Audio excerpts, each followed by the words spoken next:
Alors, bonsoir tout le monde. Bienvenue à notre séance du conseil du mois de juin. Encore une fois, nous sommes présents par le truchement de la caméra et on vous remercie de nous suivre sur notre Facebook pour cette séance du conseil. Donc, nous allons débuter maintenant. En fait, aussi, les gens qui ont des questions peuvent toujours les mettre sur Facebook et d'ici 24 heures, nous pourrons vous répondre. Donc, on va avec l'adoption de notre ordre du jour ce soir en ajoutant le point 11.1 qui est la création d'un poste col blanc technicien arpenteur. Le 11.2, octroi d'un poste col blanc technicien arpenteur. Donc, on le crée et on nomme quelqu'un. 11.3, un avis de motion et présentation du projet d'un règlement 1889 concernant la cuisine de rue dans le cadre de l'état d'urgence sanitaire relatif à la pandémie de la COVID-19. 11.4, autorisation pour la tenue d'un marché public extérieur hebdomadaire pour la période estivale au 11-22 rue du Sud. En 11.5, adoption d'une politique de prévention des maladies infectieuses au travail. Et en 11.6, modification de contrat location Pinard incorporé. Alors, j'ai besoin de quelqu'un pour proposer l'ordre du jour avec ses ajouts en affaires nouvelles. J'en fais la proposition, Lucille Robert. Et j'y appuie. Appuyé par M. Pépin. Adopté à l'unanimité. Ça nous amène au point 2.1, approbation des procès-verbaux des séances ordinaires et extraordinaires tenues le 5 et le 19 mai dernier. Alors, est-ce que j'ai quelqu'un pour proposer les procès-verbaux? Proposé par M. Marcotte et appuyé par M. Lucier. Adopté à l'unanimité. Parce que vous n'aviez pas de son. Désolé. Sur vos lèvres. Désolé. Ça va, ça va.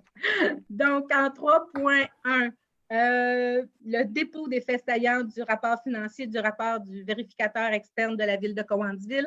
Alors, je prends quelques minutes pour vous lire les résultats de notre année financière 2019. Donc, chères citoyennes et citoyens, conformément à l'article 105.2.2 de la loi sur les cités et villes, j'ai le plaisir de vous présenter les faits saillants du rapport financier de la Ville de Cowansville au 31 décembre 2019 et du rapport du vérificateur externe.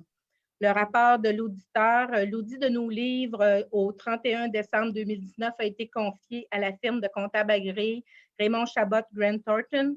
De l'avis des auditeurs, les états financiers consolidés donnent dans tout leur aspect significatif une image fidèle de la situation financière de la Ville de Cowansville et des partenariats avec lesquels elle participe au 31 décembre 2019, conformément aux normes comptables canadiennes du secteur public. Donc, les revenus de fonctionnement non consolidés se sont élevés à 25 250 656 $ et les dépenses de fonctionnement non consolidées et sans amortissement à 20 372 988 $. Je vous fais foi, là, vous voyez à l'écran le budget qu'on avait prévu. Et vous voyez le réel, mais je vais vous donner juste les chiffres réels là, pour vous éviter plein de chiffres. Donc, après les affectations et le remboursement de la dette à long terme, la Ville a réalisé un excédent de fonctionnement de l'exercice à des fins fiscales non consolidées de 1 088 456 $.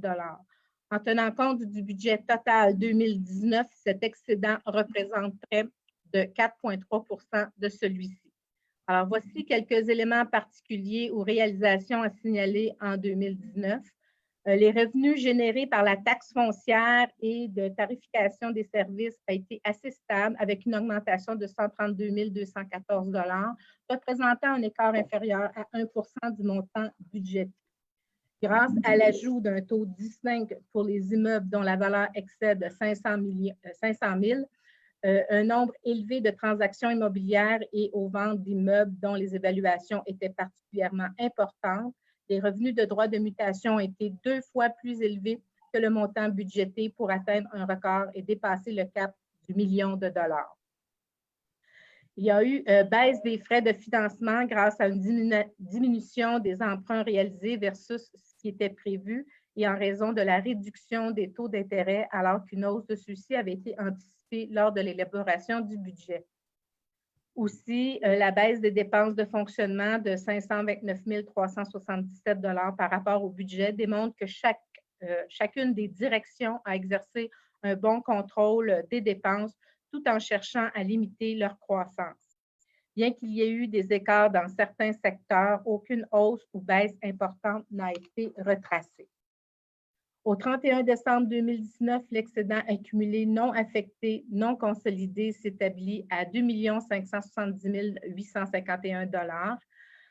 Comme mentionné précédemment, l'excédent de l'exercice de 1 088 456 $ a été ajouté au solde de 2018, mais au cours de l'exercice financier 2019. Une partie de ce surplus a été utilisée pour financer différents projets ou dépenses non prévues. Le montant de l'excédent accumulé non affecté au 31 décembre 2019 représente près de 10 % du budget de la Ville et pourra être utilisé pour pallier tout imprévu ou pour bonifier des services. De plus, au 31 décembre 2019, la réserve financière mise en place pour la réalisation de travaux de construction, d'agrandissement ou de rénovation de bâtiments municipaux s'élève à 325 124 $. Un montant de 541 295 $ a été utilisé en 2019 pour les travaux de mise aux normes et de réaménagement de la bibliothèque municipale et le solde de la réserve sera utilisé en cours d'année 2020 pour terminer ces travaux. Concernant la dette, donc au 31 décembre 2019, la dette totale à long terme s'élève à 37 083 000 $. Et de ce montant, 5 824 799 sont à la charge du gouvernement provincial. Alors, vous savez, on doit emprunter la totalité et le gouvernement va nous rembourser une partie. Donc, grâce à une bonne planification des ressources et liquidités, un versement anticipé d'un montant de 971 724 $ à l'échéance d'une dette a pu être versé.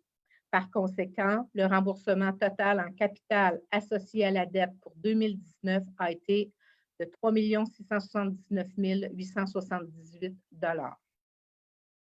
Côté investissement, l'année qui vient de se terminer a été relativement importante avec un montant total de 7 193 457 $ investis en actifs à long terme comparativement à 5 418 920 en 2018.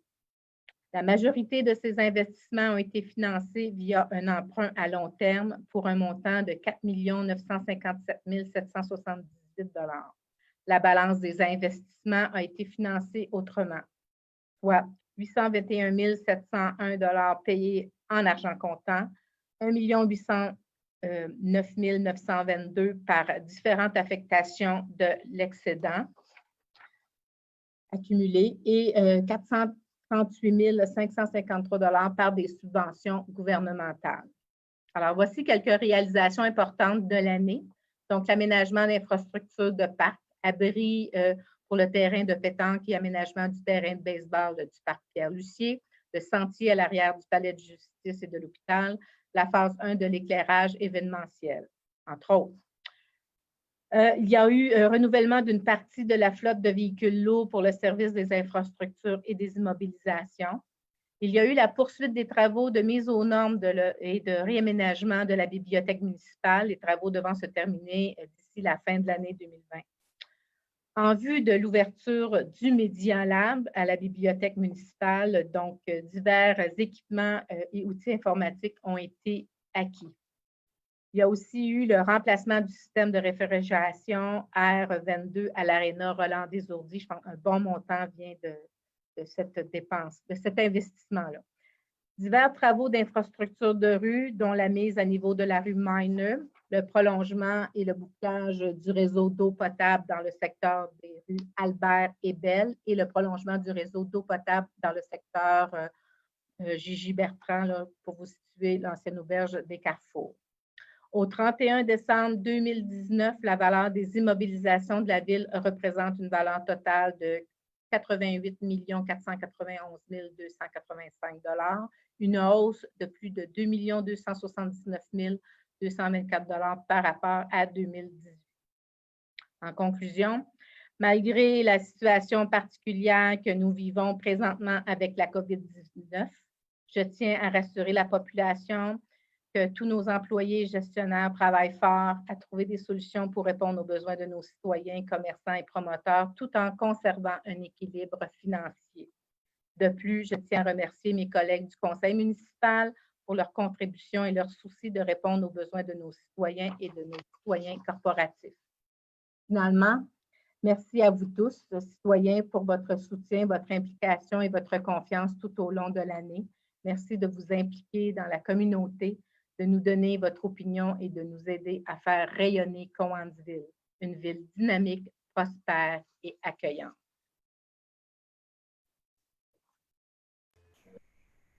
Alors, ce qui complète les faits saillants pour l'année 2019 et un petit peu plus tard dans l'Assemblée, nous pourrons procéder là, à l'adoption des états financiers. En 3.2, réouverture et maintien des bureaux de véhicules automobiles de la région de MRC Brome-Missisquoi. Donc, nous avons vu l'ouverture de la SAAQ cette semaine, en fait, la semaine dernière, là, qui est chapeautée par la Chambre de commerce de Brome-Missisquoi. C'est une organisation qui est quand même fragile, qui est chapeautée par le ministère des Transports. Et avec la résolution qui vient maintenant, c'est de signifier au ministère des Transports et au ministre François Bonnardel que le service du bureau de la ville de Cowansville est important, autant pour Cowansville que Bedford aussi dans Brome-Missisquoi, mais c'est important de garder ce service de proximité. On ne veut pas que nos citoyens et les citoyens alentours aient à se déplacer dans un plus grand centre là, pour leurs transactions au niveau de l'automobile. Donc, j'inviterai M. Pépin à nous présenter là, la résolution à déposer au ministère des Transports. Oui, il est proposé de demander au ministère des Transports de prendre toutes les mesures qui s'imposent dans les circonstances afin de favoriser la réouverture et la pérennité des bureaux des véhicules automobiles de la région, notamment pour la tarification de l'acte, de transmettre la présente résolution au ministère des Transports, M. François Bonnardel, ainsi qu'à Mme Isabelle Charret, ministre et députée provinciale de Brome-Missisquoi. J'en fais la proposition. L'appuie. Je l'appuie. Mme Baudry. Adopté à l'unanimité. En 4.2.1, autorisation de paiement, une entente avec les promoteurs domaine de Cowansville. Alors, la municipalité avait mis en place différents programmes pour permettre le développement résidentiel de la municipalité. Donc, ce protocole doit être respecté là, dans les 4 ans à compter de la date de signature, ce qui a été fait là, à 80%. Donc, j'inviterai Mme Robert à faire la proposition pour autoriser le paiement. Alors, il est proposé d'autoriser le paiement total d'une somme de 15 964,92 $, taxes incluses, à Domaine de Cowansville, Inc., pour le développement domiciliaire de la rue Pacifique, phase 2, section 1, Faubourg Nature, suite au protocole d'entente intervenu le 15 novembre 2015. J'en fais la proposition. Il appuie. Je l'appuie. Merci. Adopté à l'unanimité. 4.2.2, alors, dépôt des états financiers, je vous les ai présentés tantôt. Donc, les états financiers de la ville de Cowansville. Tous les membres ont reçu copie, présentation là, des rapports financiers. Donc, j'inviterai M. Lucier pour la résolution. Il est proposé d'accuser réception du rapport de l'auditeur de la firme comptable Raymond Chabot Grant Thornton, SENCRL, daté du 28 mai 2020, et du rapport financier consolidé de la ville de Cowansville pour l'exercice financier se terminant le 31 décembre 2019. J'en fais la proposition. L'appui. Et je l'appuie. Par M. Pépin. Adopté à l'unanimité.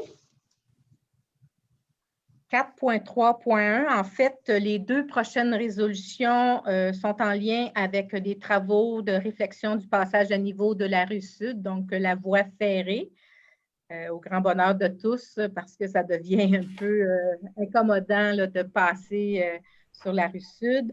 Donc, dans un premier temps, le contrat est pour la firme CSTP Incorporée pour un contrat pour la main-d'œuvre pour les travaux. Donc, M. Marcotte, s'il vous plaît.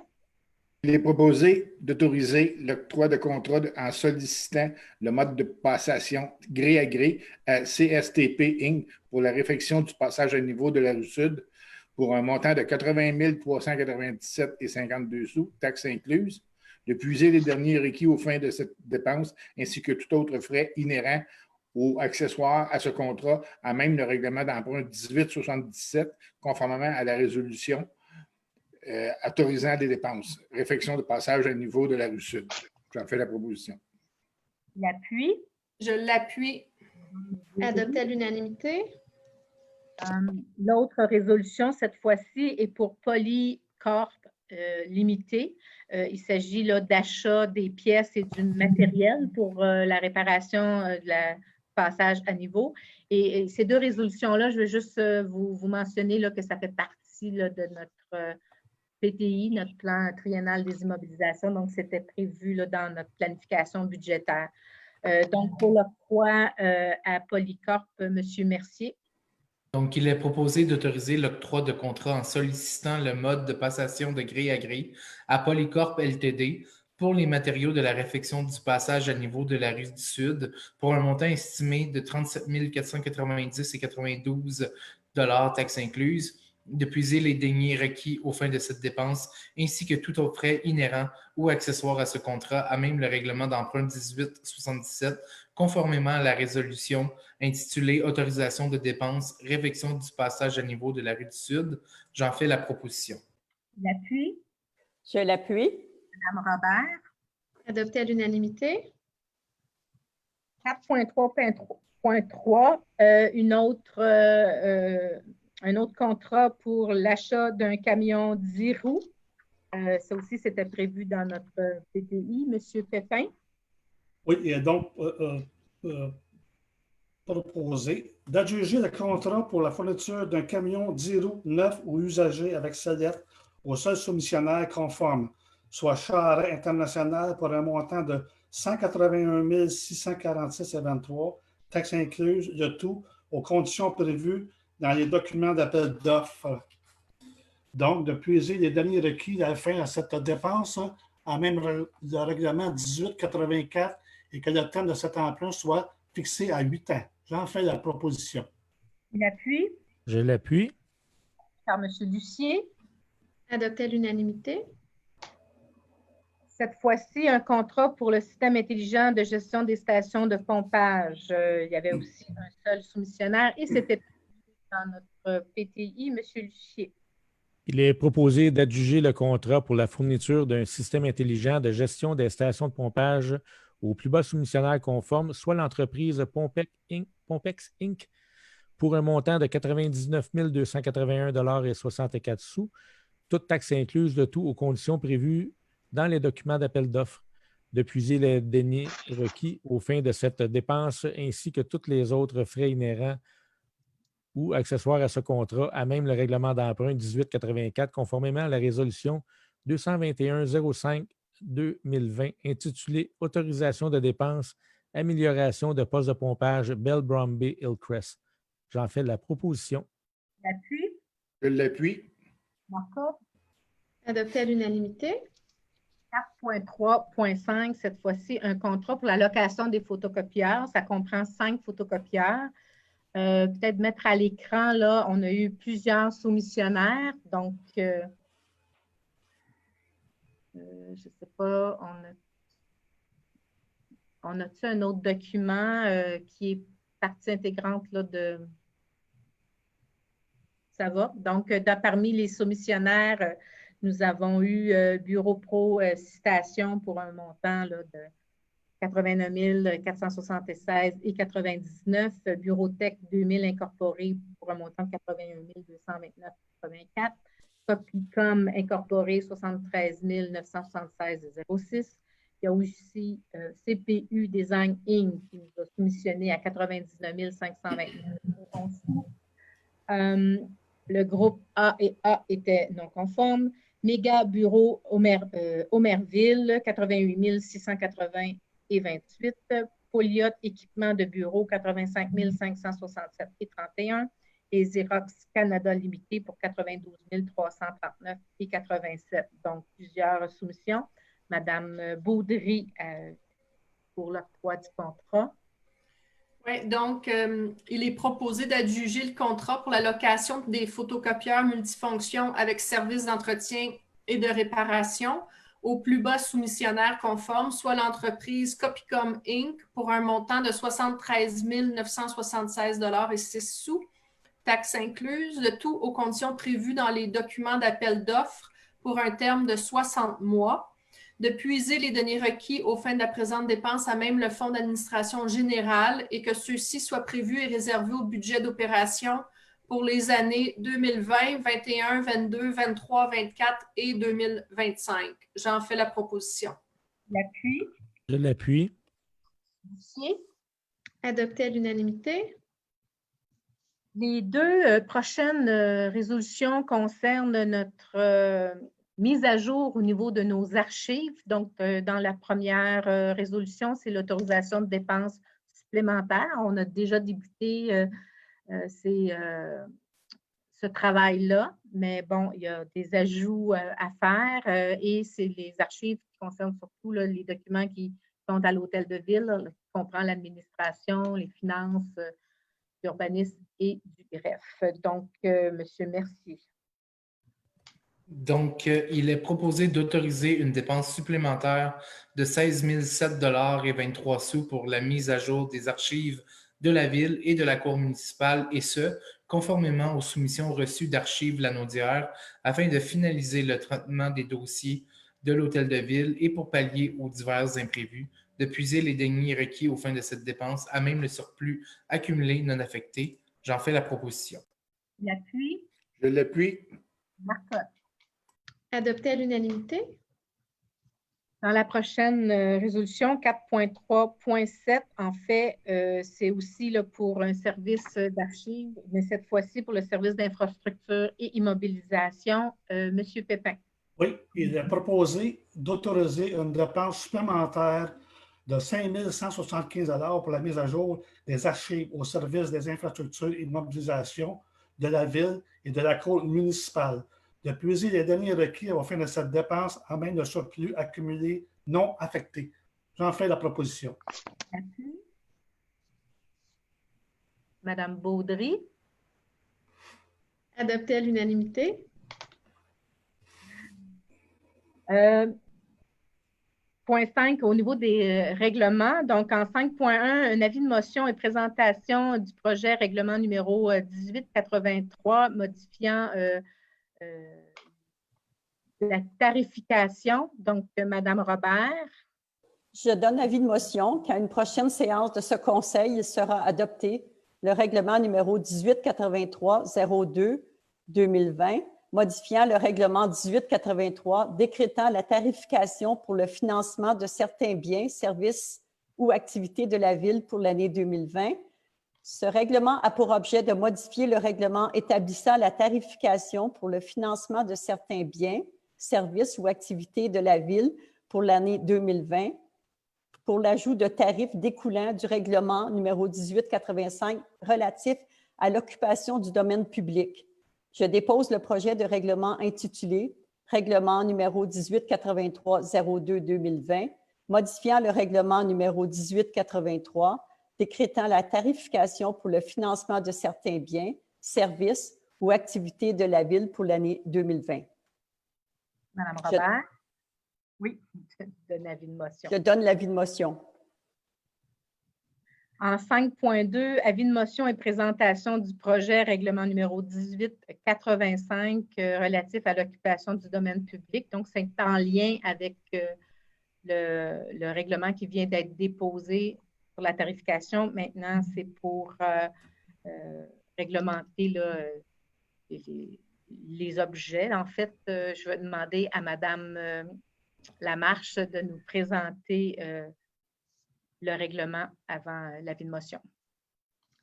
Oui, en fait, il s'agit d'un règlement pour venir encadrer tout ce qui est occupation du domaine public de la ville. Par domaine public, on entend tout ce qui est rue, emprise de rue, parc, terrain qui nous appartiendrait. En fait, comme par exemple, quelqu'un qui voudrait tenir un événement, installer des gradins, des clôtures, ou quelqu'un qui ferait des travaux de construction, qui voudrait avoir un tas de gravier dans la rue, quelqu'un avec un restaurant qui voudrait installer une terrasse qui va empiéter sur nos trottoirs, ou tout simplement une bande de terrain qui fait partie de notre emprise de rue, mais que les gens ont au bout de leur terrain, donc qui vont gazonner ou mettre des fleurs ou toutes ces choses-là. Il y a vraiment tout ce qui concerne notre domaine public. On est venu encadrer les façons de pouvoir l'utiliser. Il va y avoir des demandes de permis, évidemment, des permis que ce soit temporaires, périodiques ou permanents, avec les modalités pour chacun. Donc, en gros, c'est ça. Merci. Alors, M. Pépin, pour l'avis de motion. Oui, je donne avis de motion qu'à la prochaine séance de ce conseil, il sera adopté le règlement numéro 1885, qui est relatif à l'occupation du domaine public. Ce règlement a pour objet d'établir les modalités et d'encadrer l'occupation du domaine public. Je dépose le projet de règlement intitulé Règlement numéro 1885 relatif à l'occupation du domaine public. Je fais avis de motion. Merci. 5.3, maintenant, avis de motion et présentation du projet règlement 1888 concernant la gestion des matières résiduelles et leurs dispositions. Alors, vous savez que la ville de Cowansville amène tout ce qui est leur matière résiduelle au centre d'enfouissement sur le rang Saint-Joseph. Donc, la réglementation, il s'agit un peu de mettre sur papier nos façons de faire avec la régie. Donc, on vient comme encadrer le tout par ce règlement. Donc, M. Lucier. Je donne avis de motion qu'à une prochaine séance de ce conseil, il sera adopté le règlement numéro 1888 concernant la gestion des matières résiduelles et leurs dispositions.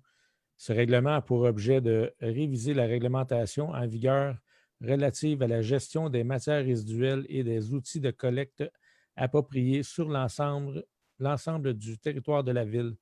Je dépose le projet de règlement intitulé Règlement numéro 1888 concernant la gestion des matières résiduelles et leurs dispositions. Je donne l'avis de motion. Merci. 6.1 maintenant, reprise des procédures relatives à l'adoption de certains projets de modification au règlement du plan d'urbanisme et de zonage. Alors, le 22 mars dernier, le gouvernement nous a mentionné qu'on ne pouvait plus tenir, à cause de la pandémie, des séances de consultation pour éviter évidemment les rassemblements. Donc, et le 7 mai, le gouvernement nous donne la permission, en fait, nous autorise à tenir ces consultations-là, mais écrites avec un délai là, de 15 jours, donc avec une procédure quand même. Et nous, avec cette résolution, donc on veut pouvoir tenir ces consultations écrites. Donc, j'inviterai Mme Baudry pour ce qui concerne les plans d'urbanisme et de zonage. Oui, il est donc proposé de reprendre les procédures d'adoption des projets des règlements d'urbanisme numéro 1840-05-2020, 1841-20-2020, 1841-21-2020 et 1841-22-2020. J'en fais la proposition. Merci. Je l'appuie. Adopté à l'unanimité. Juste pour information, là, ça ne comprend pas le projet de centre-ville. Donc, la même chose cette fois-ci en 6.2, mais c'est pour tout ce qui concerne les dérogations mineures et d'usage conditionnel. Donc, c'est la même procédure, là, consultation écrite là, avec une durée de 15 jours. Alors, j'invite M. Mercier, s'il vous plaît. Donc, il est proposé de reprendre toutes les procédures relatives aux demandes de dérogation mineure et d'usage conditionnel. J'en fais la proposition. Appuyé par Et je l'appuie. M. Pépin. Adopté à l'unanimité. Ça nous amène au 6.3, qui est une dérogation mineure sur le chemin Fordyce. Alors, j'inviterai M. Marc-Antoine Donlevé, notre directeur d'urbanisme, à nous faire la présentation de cette dérogation-là. Oui, donc la première dérogation mineure qu'on porte, c'est pour le 225 chemin Fordyce, un peu au nord de la route 104. C'est pour autoriser l'utilisation d'un bâtiment accessoire qui ne respecte pas les distances séparatrices avec le périmètre d'urbanisation. Donc, le bâtiment accessoire agricole serait situé à 43,25 mètres du périmètre d'urbanisation, alors que selon les calculs, il doit être situé à 159,26 mètres. Le CCU recommande favorablement la dérogation mineure, considérant que le bâtiment doit être situé à un minimum de 52 mètres d'une résidence, alors qu'il va être situé à plus de 100 mètres d'une résidence. Donc, le CCU est favorable à cette demande de dérogation mineure. Alors, pour la proposition, je demanderai à M. Marcotte, s'il vous plaît. Il est proposé d'approuver sous condition la demande de dérogation mineure 2020-032 relative à la propriété sise au 225 chemin Fordyce, lot 3 800 093 et 3 800 098 du cadastre du Québec, de manière à permettre que l'exploitation d'une activité agricole de 8 unités animales maximum soit à une distance de 43,25 mètres du périmètre urbain, alors que le règlement de zonage en vigueur prévoit 159,26 mètres minimum.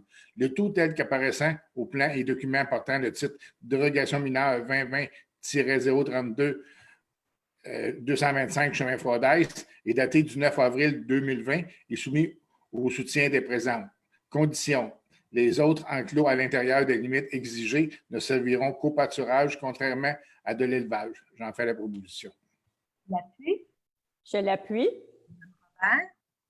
Adopté à l'unanimité. 6.4, cette fois, une dérogation mineure sur Louis-Joseph Papineau. Donc, la présente demande de dérogation mineure vise en fait un projet pour la construction de 6 bâtiments multifamiliales de 6 logements. Donc, dans le plan qu'on voit, pour chacun de 2 logements, il va y avoir une aire de stationnement commune. Donc, l'allée de stationnement qui doit avoir minimalement une largeur de 6,7 mètres serait réduite de moitié, considérant qu'elle va être partagée entre les 2 terrains, alors qu'en réalité, elle va encore avoir la même largeur, donc 6,7 mètres. Par contre, selon les limites de terrain, c'est vraiment, on va avoir l'impression que c'est seulement la moitié de la largeur. Donc, la dérogation mineure concerne en fait 6 immeubles qui vont desservir 6 bâtiments multifamiliaux et la demande concerne 3 allées de stationnement. Le CCU est favorable à la demande. Parfait. Pour la résolution, M. Lucier.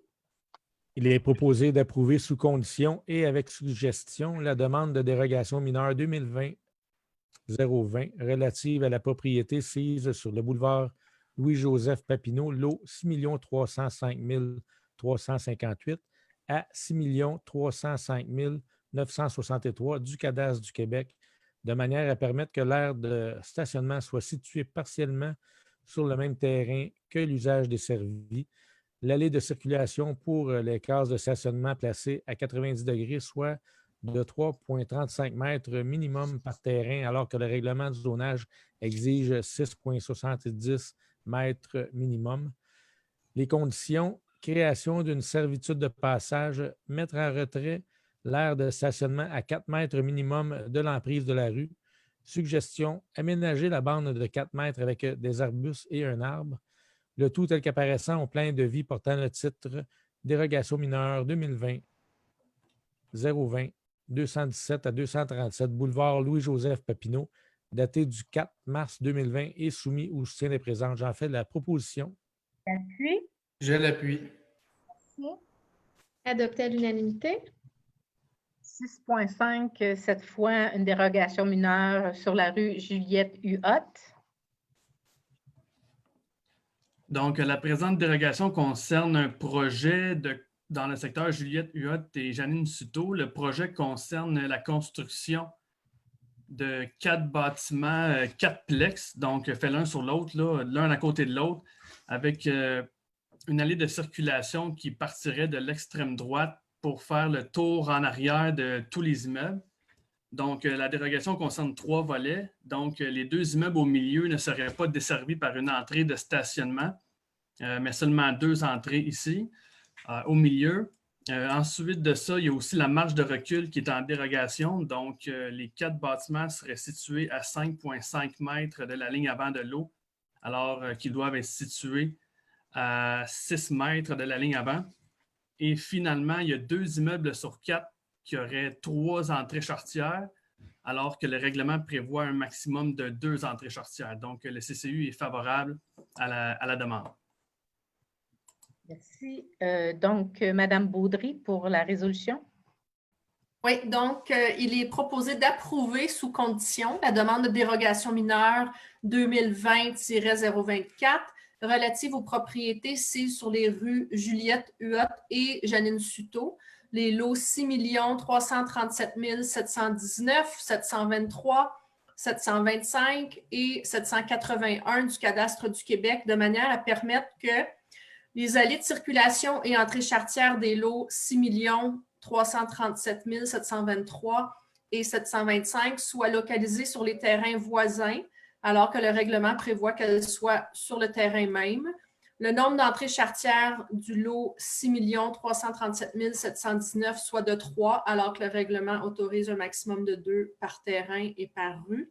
Que la marge de recul avant des lots 6 337 719, 723, 725 et 781 soit de 5,5 mètres face à la rue Juliette-Huot, alors que le règlement exige 6 mètres minimum. Le tout tel qu'apparaissant au plan et documents portant le titre « Dérogation mineure 2020-024 rue Juliette-Huot », daté du 4 mars 2020 et soumis au soutien des présentes, avec la condition qu'il doit y avoir une création d'une servitude de passage. J'en fais la proposition. L'appui. Et je l'appuie. Adopté à l'unanimité.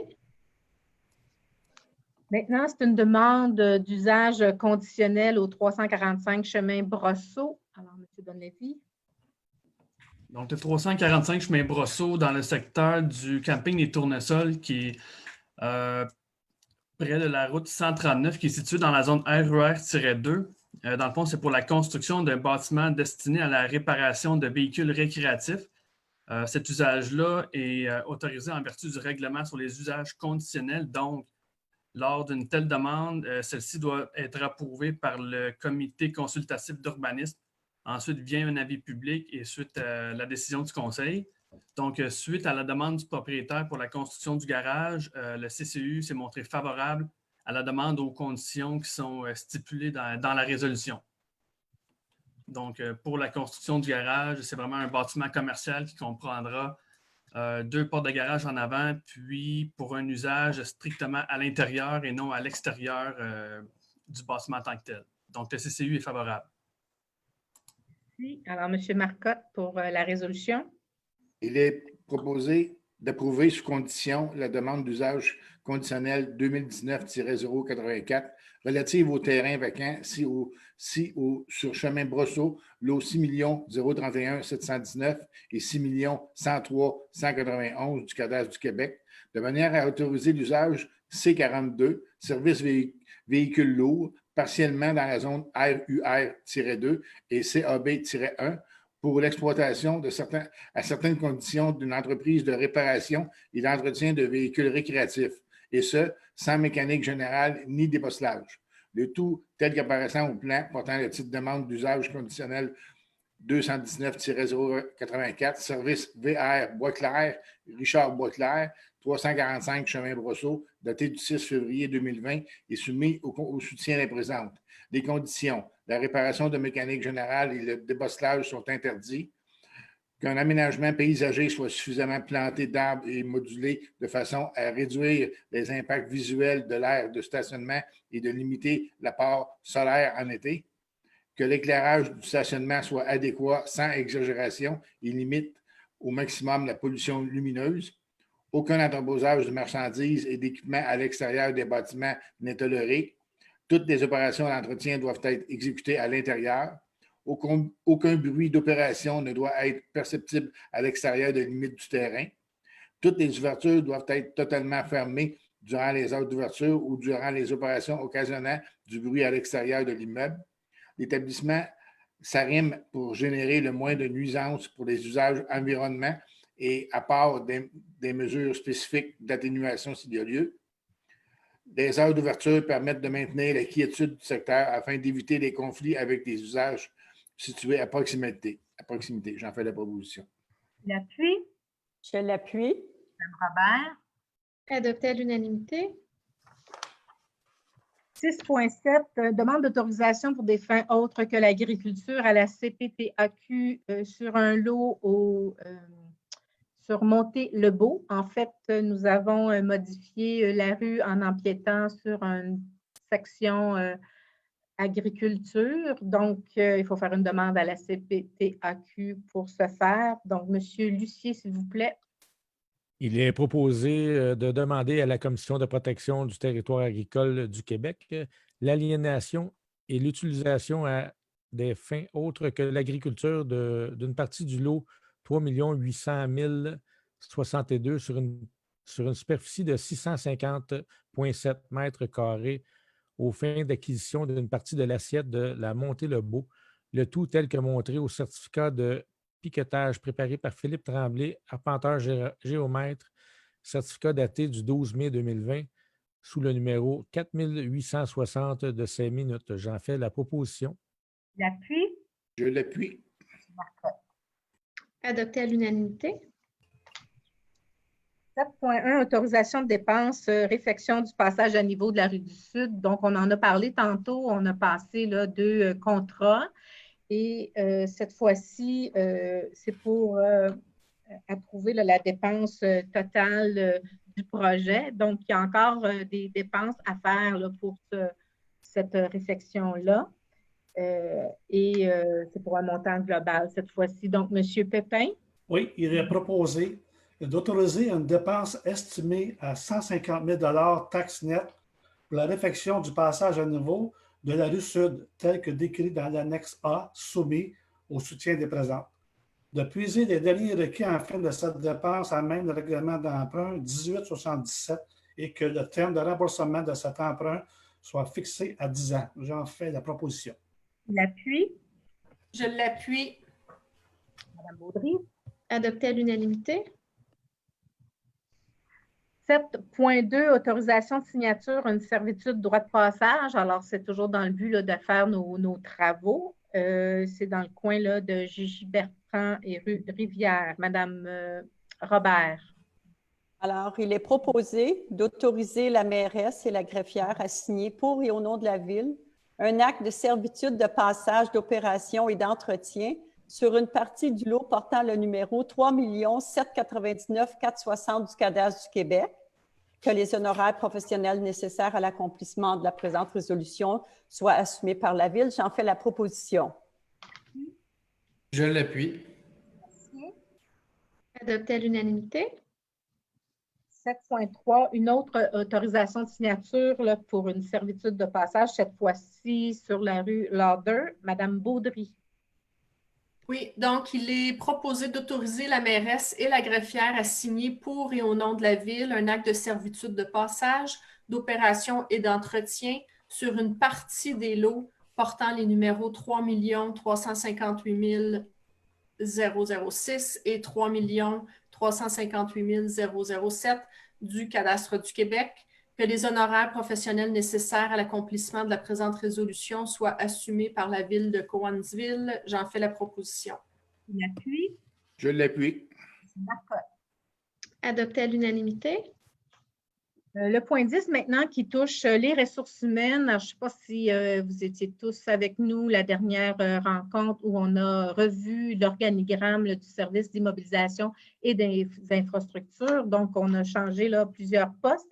Maintenant, on vient confirmer des gens dans leurs postes et abolir les postes qui ne sont plus nécessaires.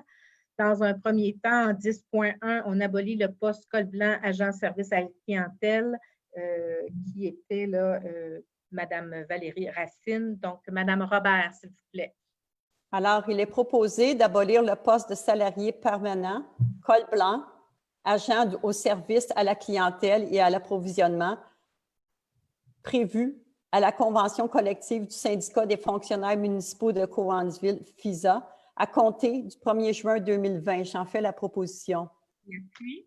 Je l'appuie. Adopté à l'unanimité. Dans notre structure organisationnelle, on a 2 chefs de division maintenant et pour leur permettre là, de faire des périodes de garde, on doit l'autoriser lors de cette résolution. Donc, M. Mercier. Donc, il est proposé d'autoriser le personnel cadre, plus précisément aux 2 chefs de division aux infrastructures et aux immobilisations, d'avoir l'opportunité d'effectuer la garde pour pallier aux besoins du service selon les modalités de la convention collective du syndicat des salariés col bleu de Cowansville en vigueur, le tout étant rétroactif depuis le 4 mai 2020. D'inclure cette modalité dans la politique sur les conditions de travail régissant les employés cadres de la ville de Cowansville. J'en fais la proposition. L'appuie. Je l'appuie. Adopté à l'unanimité. En 10.3, maintenant, l'embauche, un poste col blanc inspecteur en bâtiment. Alors, on a reçu évidemment la démission là, de Mme Annie Lavoie. Elle nous a quittés pour remplacer son poste maintenant par M. Éric Amann, qui était en remplacement d'un congé de maternité. Donc, on a pu évaluer en même temps là, sa prestation à titre d'inspecteur en bâtiment. Donc, pour procéder à l'embauche, Mme Baudry. Il est proposé de procéder à l'embauche de M. Éric Amann à titre d'inspecteur en bâtiment à compter du 1er juin 2020, poste syndiqué col blanc de 32h30 par semaine, poste salarié permanent, conformément à la convention collective du syndicat des fonctionnaires municipaux de Cowansville. D'accorder à M. Éric Amann le salaire rattaché à l'échelon 1 de la classe 12 conditionnellement à la réussite d'une période de probation de 6 mois, conformément à la convention collective du syndicat des fonctionnaires municipaux de Cowansville, de désigner M. Éric Amann pour l'application des règlements municipaux, et ce, conformément à la résolution 536-12-2019, intitulée « Désignation de fonctionnaires pour l'application des règlements municipaux de la ville de Cowansville ». J'en fais la proposition. L'appuie. Je l'appuie. Adopté à l'unanimité. Maintenant, en 10.4, c'est la modification du titre de poste cadre de la coordonnatrice administrative et agente d'amélioration continue. Donc, Mme Robert. Alors, il est proposé de nommer Mme Jade Lagacé au poste de coordonnatrice administrative et ressources humaines à compter du 1er juin 2020, poste cadre, suivant les conditions prévues à la politique sur les conditions de travail régissant les employés cadres de la ville de Cowansville et d'établir la rémunération selon l'échelon 4 de la classe 2. J'en fais la proposition. L'appui. Je l'appuie. Par M. Marcotte. Adopté à l'unanimité. Donc, ça nous amène au point affaires nouvelles. On avait 6 points d'ajouter. Donc, en 11.1, la création d'un poste col blanc technicien arpenteur. Pour la création de ce poste-là, M. Lucier. Il est proposé de créer le poste col blanc technicien arpenteur et d'intégrer ce poste à la convention collective du syndicat des fonctionnaires municipaux de Cowansville en vigueur. Poste permanent classe 12 à raison de 37h30 par semaine. La semaine normale de travail est de 37h30 du lundi au vendredi inclusivement répartie selon les besoins du service entre 7h et 16h30. La période de dîner peut varier. J'en fais la proposition. L'appui. Je l'appuie. Audrey? Adopté à l'unanimité. Alors maintenant que nous avons créé le poste, nous allons faire l'embauche d'un technicien arpenteur, M. Pépin. Il est donc proposé d'accorder à M. Francis Galland-Scott le salaire attaché à l'échelon 1 de la classe 12 conditionnellement à la réussite d'une période de probation de 6 mois et d'une évaluation médicale optimale ainsi qu'au résultat d'une évaluation scométrique jugée satisfaisant pour la Ville et suivant les conditions prévues à la convention collective syndicats fonctionnaires municipaux de Cowansville de FISA en vigueur. En fait donc la proposition. Il appuie. Je l'appuie. Adopté à l'unanimité. En 11.3 maintenant et 11.4, c'est deux projets, un de règlement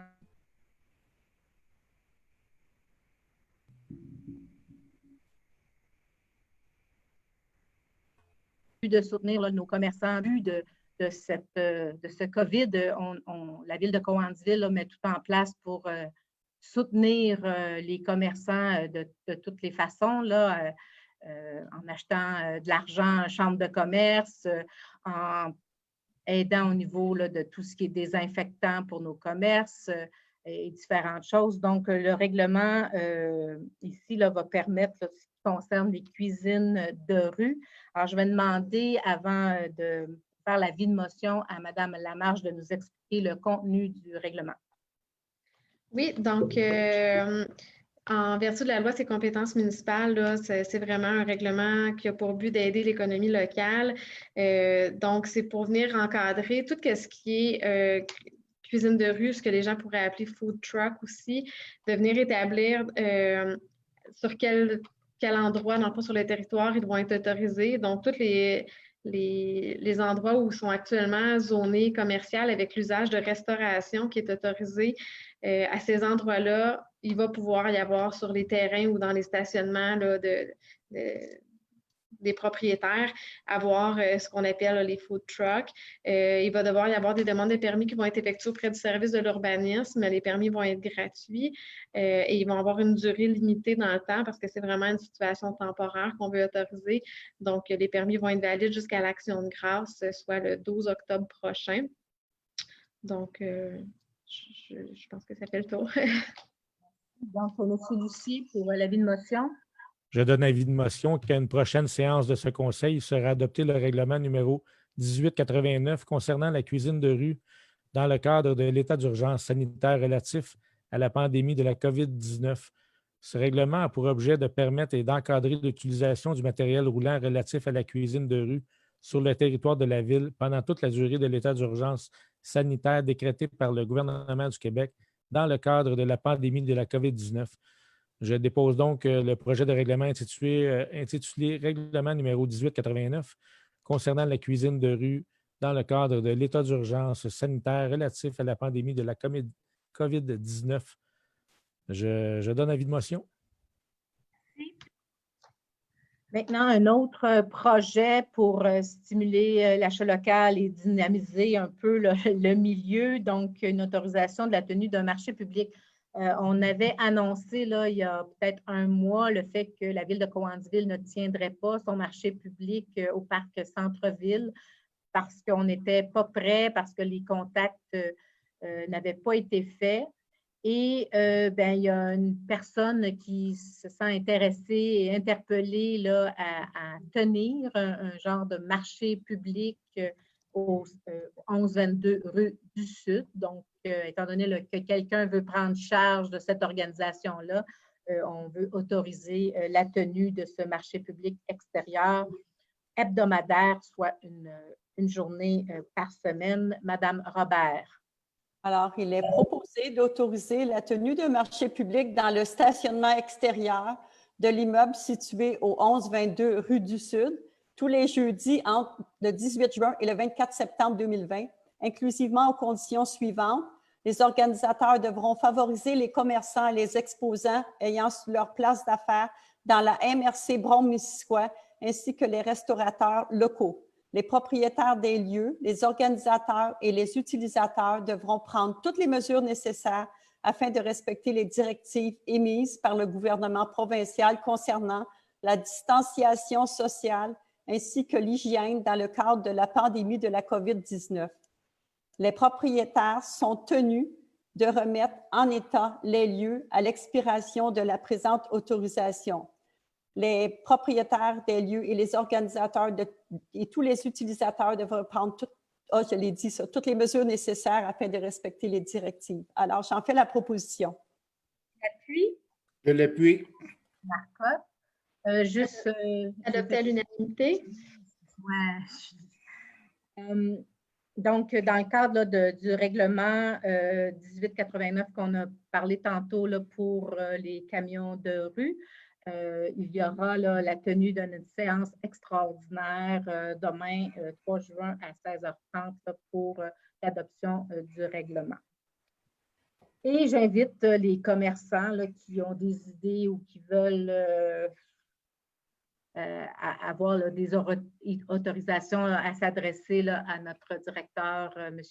Dunleavy, là, pour voir les possibilités de mettre en place les actions pour aider l'économie. Puis on espère rapidement que le gouvernement va se positionner pour nos restaurateurs afin qu'ils puissent reprendre leur activité le plus rapidement possible, être prêts là, pour ceux qui viendront nous visiter, mais aussi nos gens locaux qui ont bien hâte d'aller manger au resto et nos gens d'affaires là, qui viennent, nos représentants, là, de pouvoir aller manger là, dans les restaurants. Donc, voilà pour ça.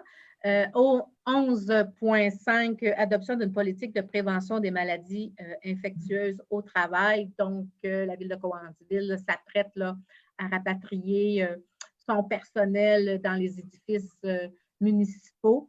Et pour ce faire, là, il faut mettre des mesures en place, s'assurer que tout notre personnel est en sécurité. Donc, nous allons adopter ce soir une politique de prévention pour justement là, permettre un retour au bureau et pas le retour au travail parce qu'ils ont travaillé bien fort au cours des derniers mois, même si c'était du télétravail, mais de revenir ici et pouvoir accueillir nos citoyens. Là. Donc, on a hâte aussi d'ouvrir nos portes à nos citoyens. Donc, M. Marcotte pour l'adoption de cette politique de prévention. Il est proposé d'adopter la politique de prévention des maladies infectieuses au travail telle que soumise au soutien de la présente résolution. J'en fais la proposition. L'appui. Je l'appuie. Adopté à l'unanimité. Donc, en 11.6, modification de contrat location Pinard incorporée. Donc, dans le cadre de la COVID, tout va vite. Nos priorités ont changé et on avait là, une fin là, pour la location d'un camion et on se doit là, de payer la facture, si je peux dire ça comme ça, et d'autoriser une dépense supplémentaire de contrat qu'on avait déjà alloué. Donc, j'inviterai Mme Robert, s'il vous plaît, pour entériner la modification au contrat. Alors, il est proposé d'entériner la modification du contrat à location Pinard Inc. pour la location mensuelle effectuée au mois d'avril 2020 d'un camion HX 620 pour un ajout de 6 237,39 $, élevant le contrat à un montant total de 31 186,96 $, taxes incluses. De puiser les derniers requis aux fins de cette dépense, à même les fonds d'administration générale. J'en fais la proposition. Et je l'appuie. M. Pépin. Adopté à l'unanimité. Ça nous amène au dépôt de documents. J'inviterai M. Dunleavy à nous présenter les statistiques de permis de construction pour mai 2020. Donc, pour le mois de mai, il y a 86 permis de construction qui ont été délivrés pour un total de 10 logements, ce qui porte le cumulatif à 117 logements pour l'année 2020.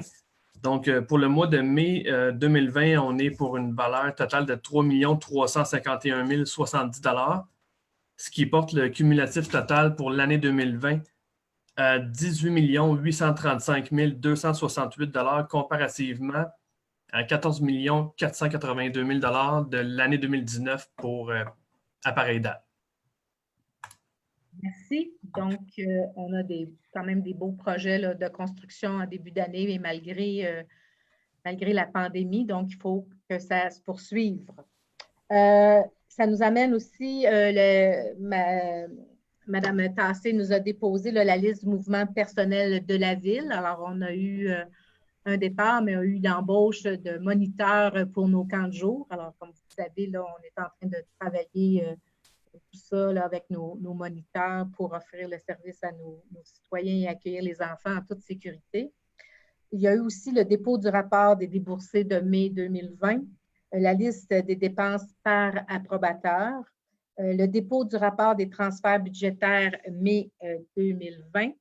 On a aussi déposé le procès-verbal de la séance de la MRC du 19 mai 2020 et les procès-verbaux des séances ordinaires et extraordinaires du Conseil d'administration de la Régie intermunicipale de la gestion des matières résiduelles du 14 et 23 avril dernier. Alors, ce qui met fin à notre assemblée qui complète pour cette séance nos décisions. Alors, merci d'avoir été avec nous pour cette assemblée. À ce moment-ci, je demanderai à conseiller de proposer la levée de l'assemblée, s'il vous plaît. Je propose la levée de l'assemblée. Et je l'appuie. Appuyé par M. Pépin. Alors, merci tout le monde et puis à la prochaine. Portez-vous bien.